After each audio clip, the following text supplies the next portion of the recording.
though, as I reflect on it, I've been doing association since college. Mhm. I was just having lunch with our intellectual property attorney, and he and I were part of overthrowing our student government and completely transforming it in college, which is super fun.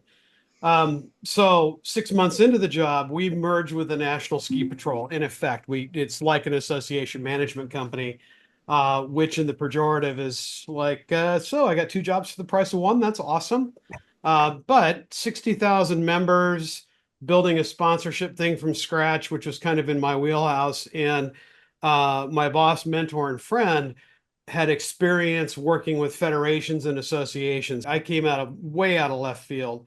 And how it was presented was they needed somebody who understood marketing, certification, membership, had put together some innovative programs, and I had a really strong history of doing that with the ski instructors.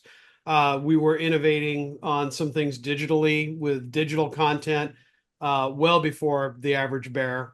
I mean, to the point where we could create really bright trails for our sponsors to purchases, which was kind of the holy grail. The board was so mired in operations and micromanagement that it didn't really know it was going. It was on autopilot.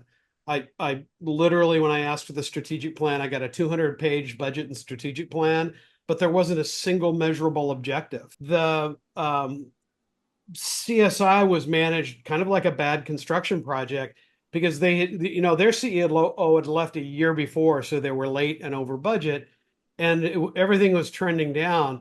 And just a word to the wise on the 990s, I thought they would have some cash in hand, and it could take a certain amount of that, and we'd start the turnaround process.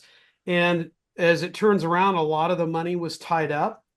They had bought a for-profit software company, which meant that nobody else in the construction space really wanted to talk to us. Membership was on the way down. Folks were confused, upset, because CSI had a proud heritage. One was shoring up our customer experience. So the idea of meeting your customer, and I say customer advisedly, in your time and place of need became one of our mantras. That we view, members as super customers. If you're doing your other things right, membership comes. But, in present day, we talk to 37,000 construction and design professionals every week. 6,000 of those are members. So our audience is far larger. So certification, for example, uh, generates 1,000 to 1,200 people for our most common certification. Over half of those aren't members. They come from outside the space. So we really look hard at the service we're providing the profession and the larger community. We communicate on that basis. It doesn't mean that we don't want people as members, but we have to do the other things right to get people to really want to give even more of their time, heart, and soul to the organization. And today, we're our growth has been our gross revenue is 40% more than it was when I started 9 years ago. The first thing I had to do was go to the board within my first 30 days and said, all of our trademarks, yeah, we let those lapse and they just expired. Mm. So our first order of business was to spend five figures with a really good, well-priced intellectual property attorney to get everything refiled, and we didn't lose anything, but just by the hair of our chinny chin chin. I'm going to tell you, oddly enough, the first priority wound up being the governance of the organization.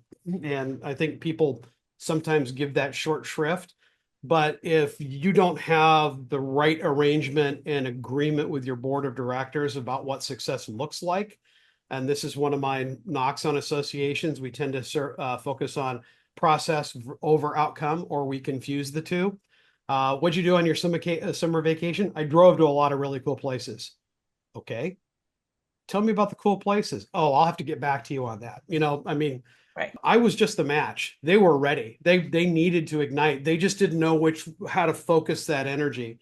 Mhm. And so one of the things that had to fix is I said, if we're going to have a 200-page budget and manual with no outcomes, first thing we have to do is figure out where we're going to go and what's our higher. We can have this. The other thing we had is a policy manual that was 4 inches thick.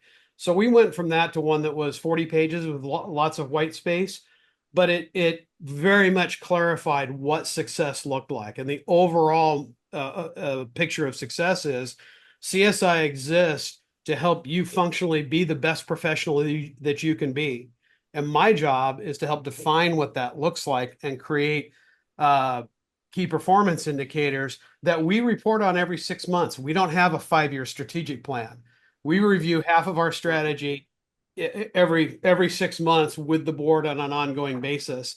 And then that flows down so the staff can see their work and the success of the organization. We ask the question, would you like a better way? Is there a better way? Are you happy managing this way? We reflected on their pain points because if I were to come in and just say, here's a bunch of solutions, then I come off like I'm mansplaining to a board, and that's not going to go over well, no matter what, because then it's an adversarial, as opposed to here's what we're hearing, here's what we're seeing. Is this really the way you want to go? What if they just have to get to that yes of, if there's a better way, do you want to explore it? Because my old martial arts master, came to the head and said, if you knew a better way, you'd do it, right? Nobody wakes up in the morning saying, I want to make this organization fail. And what it boiled down to was differentiating the board's role of oversight, which is not management. That management was clearly defined, oversight, setting direction, that's the board's responsibility. And their job is to make sure I give them evidence of progress. And if I don't give them evidence of progress, they needed to hold me accountable. But it's that old managerial deal. If you've got the responsibility but not the authority, it ain't going to work, right? And credit to them, they picked up on that first. They were ready to change. The beginning of the story is just drenched in modesty, so I'm going to call it out real quick because he says, for all the listeners, if you could think back a few minutes, he said a few balls bounced our way, and then he went on to say everything, which means you got to work to get open sometimes, right? Like, sure, the ball bounced my way, but it sounds like you really had to work to get open, and Oh, then once the balls bounced your way, you had a game plan to get the ball to the hoop. So yeah. that's a pretty cool story. Because we started engaging the board and the chairs in, like I take my officers, for example, to the CEO symposium that we're going to go next month with Glenn Tecker, right? And what that helped them feel is they didn't feel alone. They start to talk to others. They see other CEOs. They hear other volunteers. I make a point of exposing them to the rest of the community to go, listen, it ain't you. And once they get to the point of, oh, I'm not damaged. It's okay. Nobody woke up one day and said, I'm going to join this organization so I can be on that board. They never say that. They're there because they're there for a passionate reason, one way or the other. They want to learn more. And I remember when I was in marketing early on in my 20s, trying to break into the chapters of the American Advertising Federation or the American Marketing Association. And they were the most standoffish groups of people I've ever met. But when I landed in my professional life with the instructors, one thing about ski instructors is they're personable. They're there for a reason. They're guest service people. And there's a lot of lessons we as association folks can learn from hospitality because, you have to treat people's time and money with respect. And I wish we could say we were perfect at it. I don't think any of us are, but that's still got to be the ideal that we respect that time, because when you give of your time, energy, or money, you've got to make sure that people have at a minimum that sense of community and they made the right decision. And that's why I love this space. And it's one of the reasons I feel a real obligation to pay my experience forward. I worry about associations, particularly individual membership societies, that membership and engagement is becoming more and more transactional. It's harder now to stake out our unique space, but one of the things that's unique is done right. We are still trusted curators of community and information and value. So yeah, I can find out topics on specifications in YouTube, but who is it? Is it Ben's idea of specs, or is it developed and vetted by a larger community?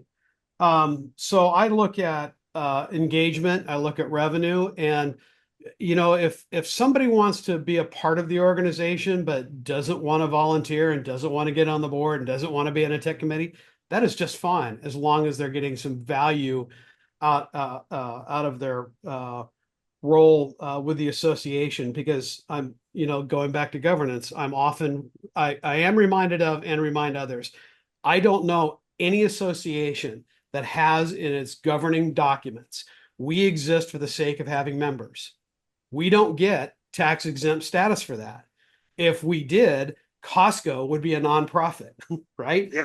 What we exist to further a profession, we exist to further a community interest, and we do it in a non-governmental and non-private sector way. So it's with that backdrop that I refer to customers as shorthand for however you engage with us. There's the big circle of prospects. There's the big circle that engages one way or the other. And if we do that well and you want to be a super customer, great. I would build on that by saying we earn trust differently now. And I think that's been one of the things that's been harder for organizations. But I think of, when my kids were dating, right? Dating was going, in my day, dating was going to the dance or some organized activity at the school. And we met face to face for my kids and their kids. It's like, oh, well, we might have met online and talked to each other for a year before we ever met in the real world. And so just how relationships are developed and created and maintained is entirely different, in some ways more fickle. I was reminded yesterday, we were talking about, disc profiles and Myers-Briggs and all that. And I feel sometimes like there's a pressure that everybody has to be innovative and creative and a self-starter. Not everybody is that. There's a wide swath psychologically that do want to be told what to do, and another group that also really wants to innovate. And you've got to have you've got both people are absolutely critical to your organization, because the last thing you want me doing is running the accounting department. Not because I can't do the math, because I'm just really terrible at that level of detail. The thing is that the environment is changing around us so quick. We need to constantly be testing those assumptions all the time. And it drives my staff crazy. It just does. Their worst nightmares, I go to a national conference and come back with ideas. And if you can bring up those positive experiences, then you win people's hearts and minds. I'm ready.